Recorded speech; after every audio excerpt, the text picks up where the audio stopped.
अस्सलामुअलैकुम।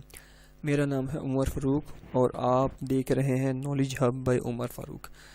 सी लैंग्वेज सीखने की सीरीज़ में आज हम तीसरी वीडियो देख रहे हैं जिसका नाम है वेरिएबल्स इन सी लैंग्वेज। पिछली वीडियो में हमने देखा था कि हम दो इंटीजर वैल्यूज़ को ऐड करवा रहे थे, माइनस करवा रहे थे, मल्टीप्लाई, डिवाइड, लेकिन हमने बार बार दो वैल्यूज़ को यूज़ किया। अब हम देखेंगे कि उन्हीं दो वैल्यूज़ को क्या हम बार बार लिखेंगे या किसी एक वेरिएबल में स्टोर कर लेंगे और फिर बजाय इसके कि हम वैल्यू लिखें हम वेरिएबल्स को यूज़ करेंगे। ठीक है, तो चलें देखते हैं टर्बो सी प्लस प्लस के ऊपर। सबसे पहले ऑन करते हैं टर्बो सी प्लस प्लस। तो जो पहले से विंडोज़ ओपन है उसको क्लोज़ करते हैं।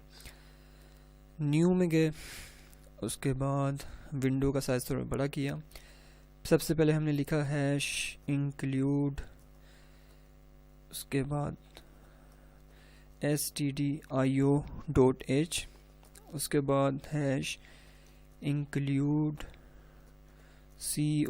conio.h, उसके बाद void main, उसके बाद यहाँ पे हम void भी लिख सकते हैं, लिखे ना लिखे कोई मसला नहीं है क्योंकि ये ऑप्शनल होता है। और उसके बाद क्लियर स्क्रीन, लास्ट पे गेट ch। इतना हमने हर प्रोग्राम में लिखना होता है लाजमी।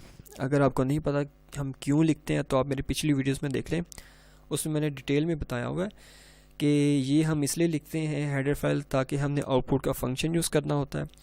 ये हम इसलिए यूज़ करते हैं ताकि हमने ये क्लियर स्क्रीन और गेट ch का फंक्शन यूज़ करना होता है। क्लियर स्क्रीन का मतलब होता है कि हमारी जो आउटपुट आनी है उससे पहले स्क्रीन बिल्कुल साफ़ हो। ये हम यूज़ करते हैं ताकि जब आउटपुट आती है तो आउटपुट जाए तब जब हम कोई बटन दबाएंगे। तो अब मैं करने लगा हूँ सेम वही एग्जांपल पुराने वाली कि आउटपुट आनी चाहिए हमारे पास। तो जैसे लिखा हुआ है सम इज़ इक्वल टू, यहाँ पे हो %d, और उसके बाद हम लिख रहे हैं जैसे 3+1। ठीक है जी। इसी तरह प्रिंट f, यहाँ पे मैं लिख देता हूँ माइनस या सब्ट्रैक्शन जो भी इज इक्वल टू %d, यहाँ पे लिख देता हूँ 3-1। ठीक है, इसी तरह हम मल्टीप्लिकेशन के लिए भी कर लेते हैं प्रिंट f, यहाँ पे मैं थोड़ी सी स्पेस देता हूँ। उसके बाद हम लिख लेते हैं मल्टी, पूरा लिखने की ज़रूरत नहीं है, इतना बहुत है, इज इक्वल टू %d, यहाँ पे लिखा 3 स्टैरिक 1, स्टैरिक मीन्स मल्टीप्लाई। इसी तरह प्रिंट f, और अब हम लिख लेते हैं divide is equal to %d, और उसके बाद लिखते हैं 3 डिवाइडेड बाय 1। ये फॉरवर्ड स्लैश हम यूज़ करते हैं डिवाइड के लिए। अगर हम इसको चलाते हैं तो आउटपुट आनी चाहिए सम की, आनी चाहिए माइनस की, आनी चाहिए मल्टीप्लाई की और डिवाइड की। इसकी आउटपुट आनी चाहिए सम इज़ इक्वल टू, उसके बाद इस जगह पे आउटपुट आनी चाहिए एक इंटीजर वैल्यू, और इंटीजर वैल्यू कौन सी, जो डबल कोट्स के बाहर है, means 3+1 4, sum is equal to 4 इसकी आउटपुट आनी चाहिए। इसकी आउटपुट आनी चाहिए थोड़ी सी स्पेस के साथ लिखा हो माइनस इज इक्वल टू, उसके बाद इंटीजर वैल्यू, इंटीजर वैल्यू कौन सी 3-1, तो 2 आनी चाहिए भाई इसकी जगह पे, ये %d की जगह पे।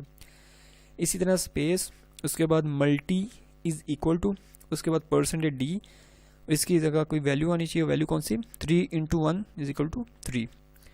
इसी तरह स्पेस के बाद division div is equal to, यहाँ पे एक वैल्यू आनी चाहिए कौन सी 3 डिवाइडेड बाय 1, तो आंसर क्या आएगा 3 डिवाइडेड बाय 1 3 ही आएगा, तो वो यहाँ पे आउटपुट आ जाएगी। ठीक है, तो हम सबसे पहले कंपाइल करते हैं। शॉर्टकट है इसका Alt+F9, इसके बाद मैं शॉर्टकट ही यूज़ करूँगा, तो कोई एरर नहीं है, इसका मतलब कंपाइल हो गया। इसके बाद रन, और रन की शॉर्टकट की है Ctrl+F9। तो जैसे ही प्रोग्राम चलाया सम इज़ इक्वल टू 4, ठीक है, उसके बाद स्पेस आ रही है, माइनस इज इक्वल टू 2, ठीक है, फिर स्पेस आ रही है, मल्टी इज इक्वल टू 3, फिर स्पेस आ रही है, और division div is equal to 3, तो ठीक है। अब मैं ऐसा करना चाहता हूँ कि मैं दोनों वैल्यू को थोड़ा सा चेंज कर दूँ। तो क्या करूँ, जैसे इसको मैं 5 करना चाहता हूँ, ठीक है, इसको करना चाहता हूँ, फिर हर जगह पे मुझे 5 करना पड़ेगा, यहाँ पे भी 5 करना पड़ेगा, यहाँ पे भी 5 करना पड़ेगा, और मैं कहता हूँ 1 की जगह पे मैं कर दूँ 3 कर दूँ। तो मुझे यहाँ पे भी चेंज करना पड़ा, यहाँ पे भी चेंज करना पड़ा, यहाँ पे भी और यहाँ पे भी। ये तो अभी 4 जगह पे है। अगर मैंने 1000 जगह पे चेंज किया लिखा होता, 500 जगह पे लिखा होता, तो मुझे 500 जगह पे जाके चेंज करना पड़ता। ठीक है, चलो अभी देखते हैं। मैंने पहले Alt F9 दबाया, कंपाइल हो गया, कोई एरर नहीं है। कंट्रोल F9, प्रोग्राम रन हो गया। ठीक है, तो अब फिर मुझे चेंज करना है, तो फिर मैं यही करूँ, जैसे मैंने 5 की जगह 10 करना था, यहाँ पे भी 10 करना पड़ेगा, यहाँ पे भी 10 करना पड़ेगा, उसके बाद यहाँ पे भी 10, यहाँ पे भी 10। ये तो बहुत मुश्किल काम हो गया। तो मैं क्या करता हूँ, मैं एक वेरिएबल लेता हूँ, जैसे मैं कहता हूँ एक वेरिएबल है, उसमें स्टोर कर देता हूँ 10। ठीक है, या अभी मैं करता हूँ 5, क्योंकि ये 5 है, इधर भी 5 है, इधर भी 5 है, इधर भी और इधर भी। तो मैं क्या करता हूँ, simple a is equal to 5। लेकिन ये करने से पहले मुझे बताना पड़ेगा कि a जो है इसमें मैंने स्टोर किस तरह की वैल्यू करनी है। तो ये किस तरह की वैल्यू है, इंटीजर। ये पिछली वैल्यू में हमने देखा था डाटा टाइप के बारे में, तो हमें लिखना पड़ेगा यहाँ पे int a is equal to 5। अच्छा, ये मैंने एक ही स्टेप में दोनों काम कर दिए, जैसे इसकी डाटा टाइप भी बता दिया, साथ वैल्यू भी बता दिया। आप इसी स्टेप को 2 स्टेप्स में भी, मतलब यही काम 2 स्टेप्स में भी कर सकते थे।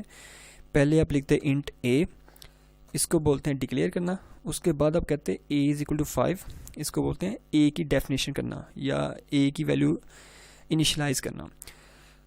तो ये काम आप 2 लाइनों में भी कर सकते हो, ये 1 लाइन में भी कर सकते हो, और इसको बोलते हो डिक्लेयर करना, और एक ही स्टेप में डिक्लेयर करना और उसकी वैल्यू असाइन करना, इस चीज़ को बोलते हैं इनिशियलाइजेशन। ठीक है, ये अक्सर शॉर्ट में आता है कि डिक्लेयर क्या होता है और इनिशियलाइजेशन क्या होता है। तो अपने साथ इसकी डेफिनेशन भी लिख देनी है, साथ एग्जांपल भी दे देनी है। चले, तो मैं चलो ऐसे करते हैं, ये मिटा देते हैं ऊपर वाला। ठीक है, तो अब मुझे जहाँ जहाँ पे 5 है वहाँ पे सिर्फ a लिखने की ज़रूरत है, 5 लिखने की ज़रूरत नहीं है, क्योंकि a का मतलब भी क्या है, 5। ये चीज़, ये a। Alt F9 से कंपाइल, कंट्रोल F9 से रन।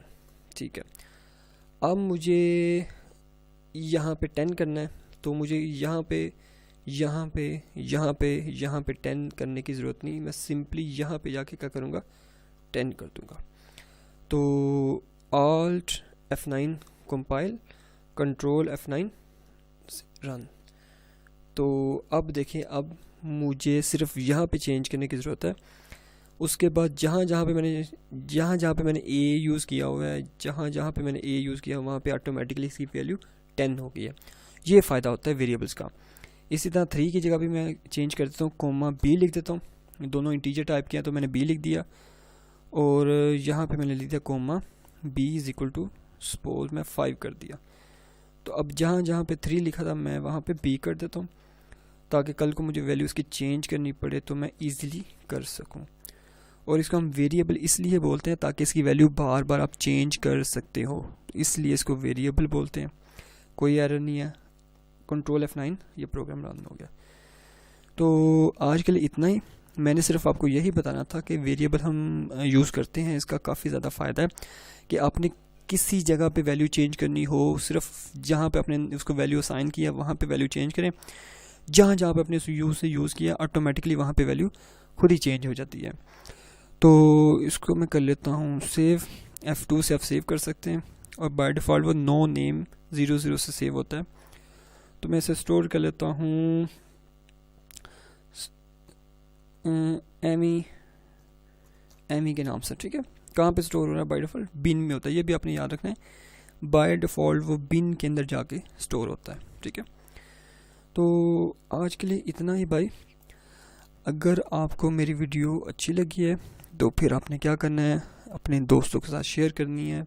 तो उससे पहले मेरी वीडियो को लाइक करना है, और अगर मेरा चैनल सब्सक्राइब नहीं किया तो उसको सब्सक्राइब करें, और साथ ही एक बेल आइकन होगा उसको भी दबा दो, ताकि जैसे ही मेरी नई वीडियो आए तो फ़ौरन से आपको नोटिफिकेशन आ जाए। ठीक है, तो आज के लिए इतना ही।